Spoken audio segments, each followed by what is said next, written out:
The question to you, sir, is the role of Internet of Things and machine to machine in a smart city. What is it? What is the role? And how can they be integrated with the command and control systems within a city? Over to you, sir. Thank you very much, sir. I hope I'm audible. Yes, sir, you are. So, in the previous presentation, we discussed that in few years from now, there will be more devices connected by the cellular infrastructure than human beings. And I think a very large portion of these devices are going into industrial applications, plus also smart cities applications.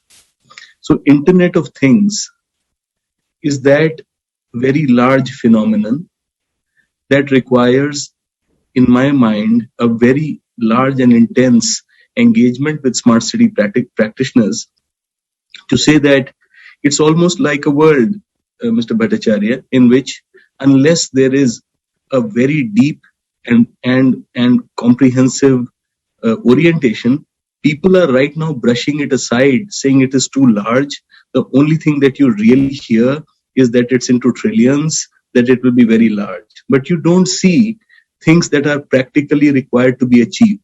And that because it's more or less like saying that the approach to standards-based deployments is a very small later thought. And as Mr. Srinivas had tried to explain, that it's a very intense job for him to plan out these cyber physical systems in which there is a physicality of things, in which there is an ICT infrastructure. Actually, people like Mr. Srinivas need a full-fledged CTO team whose job is to brief him, whose job is to make him aware of what are the type of systems his automation, his control systems require. So Internet of Things and machine to machine have a very foundational role. I'll take two very quick examples. I know the 4-minute limitation here. I worked very closely with Childline India out of sheer interest. I come from a telecoms background. They had opened a level many years back with the help of Tata's actually called 1098. This was meant for children who could go to any of the millions of public call points that used to exist at one point in time and call for help. That vanished when PCOs vanished. PCOs died a death at the hands of the very cheap mobile. So where there were 900 million mobiles, there was no need for a PCO any longer. But that cut away the umbilical which connected the millions. India has a very, very poor history, unfortunately. We traffic millions of children every year.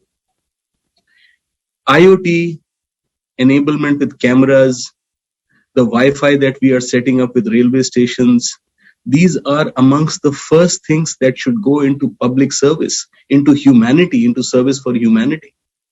And this is IoT, that if there is a Wi-Fi network at a station, and we know for 10 years that traffic children have the greatest opportunity to actually reach out to help or reach out for help at a railway station because children are trafficked from railway stations. Some of these, probably I'm bringing up a subject that everyone feels, where is this coming from? Is this smart cities? Is this IoT? Yes, it is. Because I think smart cities will be smart when people are serviced better. So the use of cameras, the use of sensors, we designed for Childline India an IoT kiosk that would just stand at virtually every pillar, have a camera, have a microphone, detect a child. Many people on this esteemed panel can deploy a system to detect a child within minutes. Detect a child, automatically initiate the microphone, because research has proven that they are so deprived, so scared, that they don't even want to touch a button to initiate a call. So detect a child, initiate a good conversation. I'm just going to stop here to say there are so many services that Internet of Things, sensors and devices can enable that are potentially not yet. We haven't reached that point. And how to make these things work quickly, Mr. Srinivas said, that takes a long time. How to make them quickly? Best practices, Mr. Debashri Bhattacharya. Standards-based approaches, and deploy them quickly without getting into too much discovery of too many alternate things. So I have to stop because I think my time is up. There could have been another couple of examples, but another time. Right now, the important thing to state is that IoT and M2M is that enablement which is helping health, which is helping humanity. And there are standards-based approaches. The Indian government, TSDSI, TEC, BIS have made many of those standards.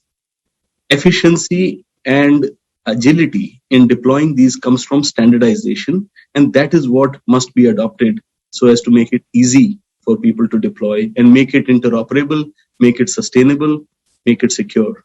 Thank you. Thank you, Mr. Sharad. That was very, very touching, where you spoke about how the IoT could be used for greater service